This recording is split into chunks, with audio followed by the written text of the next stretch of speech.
Bonjour, nous sommes toujours dans le chapitre des suites numériques et cette fois on va s'intéresser aux suites géométriques.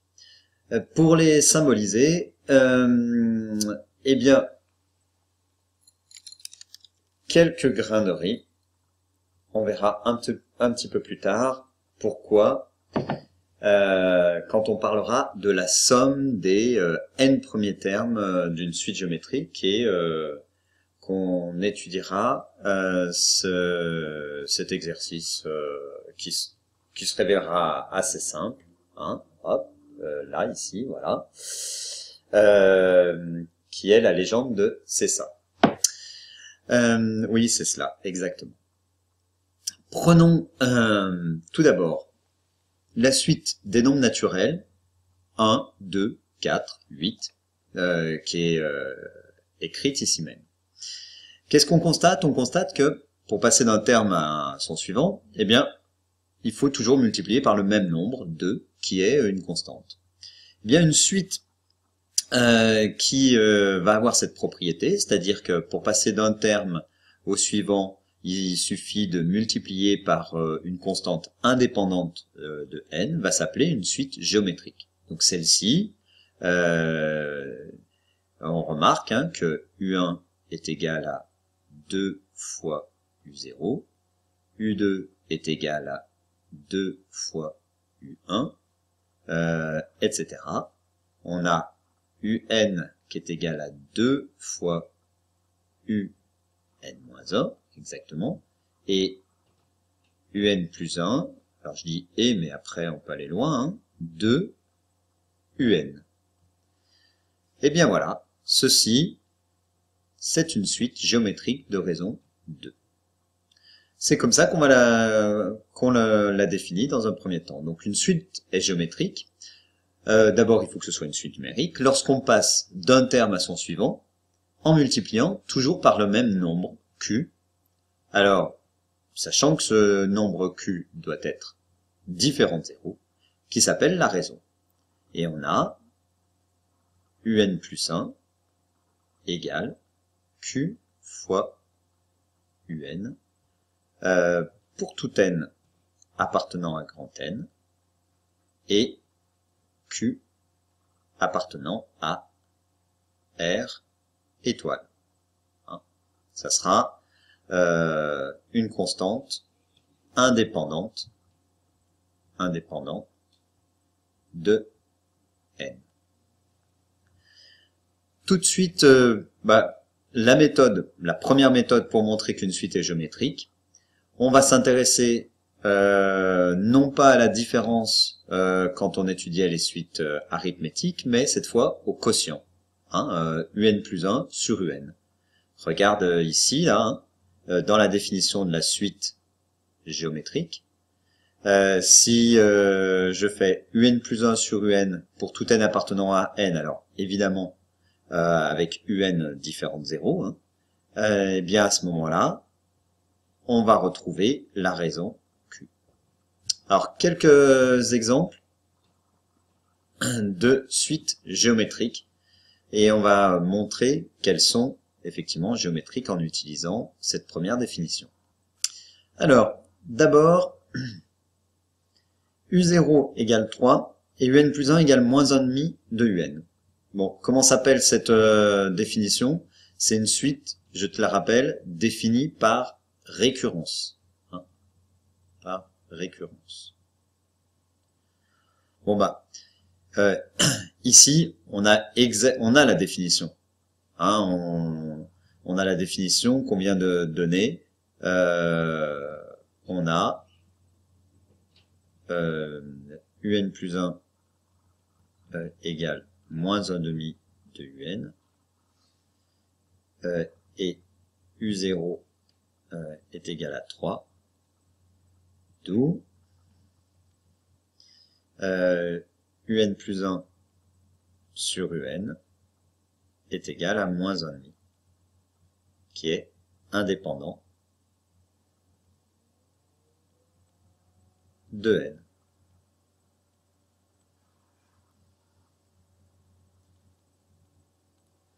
Donc cette suite, UN, eh bien, géométrique, par définition.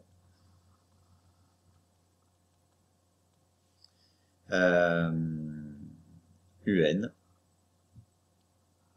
n supérieur ou égal à 0, est une suite géométrique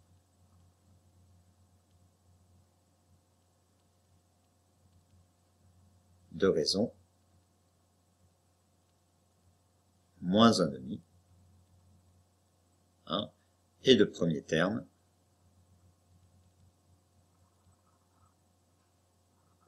U0 égale 3.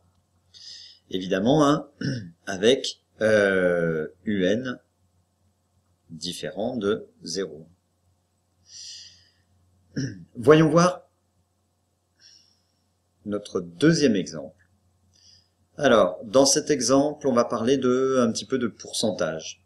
On décide d'augmenter une quantité de 4% par an. Ça veut dire quoi? Ça veut dire que on multiplie, cela signifie qu'on multiplie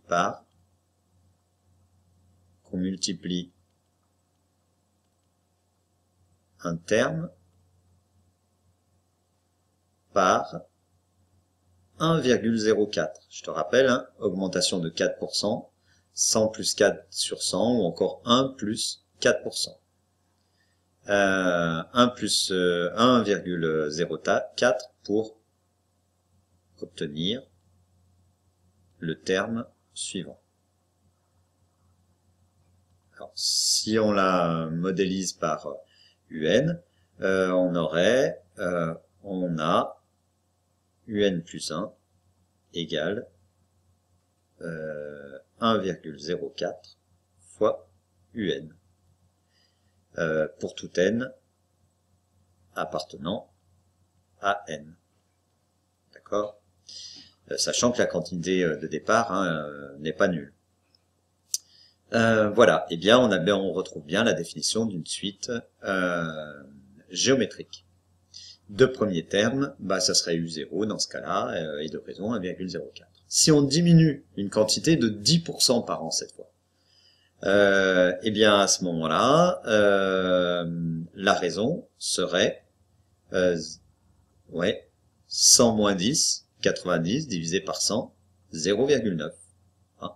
Donc même chose, cela signifie qu'on multiplie un terme par 0,9 pour obtenir le terme suivant. Et on aurait, alors cette fois, je mets 3 petits points, rédige, et à ce moment-là, on aurait, si je l'appelle Vn, Vn plus 1 est égal à 0,9 fois Vn, pour tout n appartenant à grand N, à partir du moment où on commence avec une quantité non nulle. Troisième exemple de suite géométrique, moins 1 puissance n. Alors, est-ce que c'en est bien une? Alors, moi, je vous dis que c'est une suite géométrique de raison moins 1. Alors, voyons voir. Si on fait un plus 1 sur un, qu'est-ce qu'on obtient? Alors, un plus 1, à ce moment-là, c'est moins 1 puissance n plus 1 sur moins 1 puissance n. Règle sur les puissances, on obtient, c'est pareil que moins 1 puissance n fois moins 1 sur moins 1 puissance n. On aurait pu dire aussi que c'était moins 1 puissance n plus 1 moins n. Et ça nous donne bien moins 1, qui est indépendant de n. D'accord? Donc on a bien, là encore, une suite géométrique de raison moins 1. Et la suite suivante, 3 fois 2 puissance n plus 1. Est-ce que c'est une suite géométrique? Alors encore une fois, bon, la rédaction est assez sommaire, et il faudrait qu'on écrive on étudie ou on calcule le quotient de deux termes consécutifs quelconques, etc., etc. Bon là, c'est des exemples d'introduction. Donc un plus 1 sur un, qu'est-ce que ça nous donne? Ça nous donne un plus 1, c'est 3 fois 2, puissance combien? N plus 1 plus 1, donc N plus 2. Ok? Divisé par 3 fois 2 puissance N plus 1. Bon, 3 divisé par 3, ça fait 1. Il nous reste 2 puissance, allez, je le fais autrement, cette fois, 2 puissance N plus 2, moins N plus 1. D'accord? Ça nous donne quoi? Ça nous donne 2 puissance 2 moins 1, 1, c'est-à-dire 2. Ok? Qui est encore indépendant de n. Donc on a bien, encore une fois, une suite géométrique de raisons, cette fois 2. Et la suivante, la petite un égale petit e, 2 puissance n sur 3 puissance n plus 2. Alors allons-y. Un plus 1 sur un.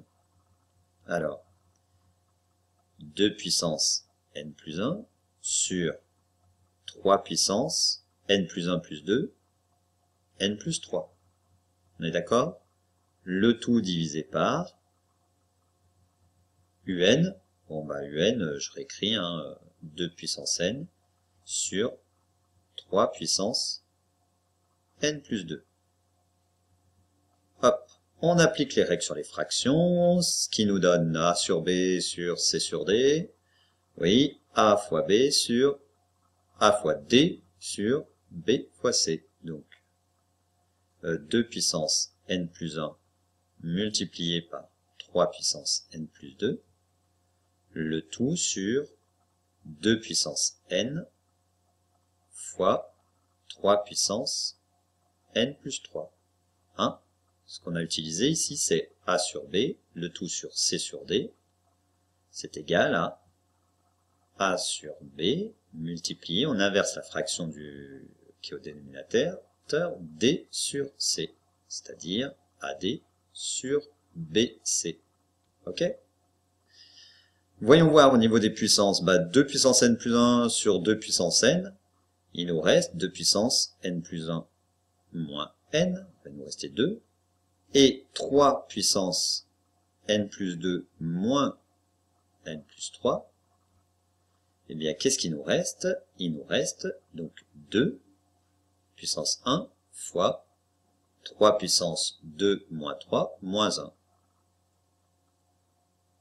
Ce qu'on peut écrire encore 2 tiers. 2 tiers, c'est à nouveau bien indépendant de n. Donc, c'est bien aussi une suite géométrique, et cette fois de raison 2 tiers. Voilà, on en a fini avec les exemples d'introduction, et dans la prochaine vidéo, on va voir justement les définitions d'un terme général, d'une suite géométrique. Comment on peut l'écrire à partir de U0, de U1, de UP, un peu comme on a fait avec les suites arithmétiques. Allez, bon courage, à bientôt.